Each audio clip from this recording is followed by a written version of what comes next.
Welcome to Kenton's videos. Enjoy the video. In this video, I will show you how to make caramelized sugar using an easy method. First, gather your ingredients. You'll need 1 cup of granulated sugar and 1/4 cup of water. Next, choose a heavy-bottomed, light-colored saucepan. This type of pan helps distribute heat evenly and allows you to clearly see the color changes as the sugar caramelizes. Make sure your pan is clean and dry. Now combine your 1 cup of sugar and 1/4 cup of water in the saucepan. Place it over medium heat.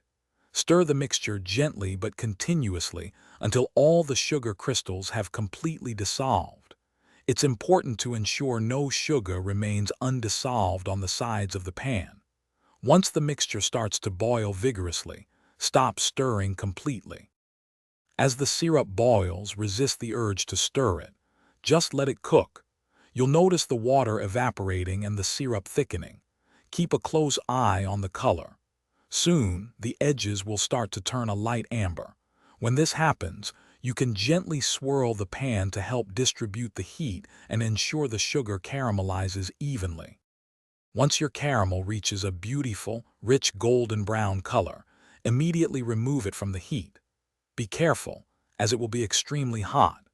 You can then carefully pour the hot caramel on a parchment paper to cool, or into molds for specific uses.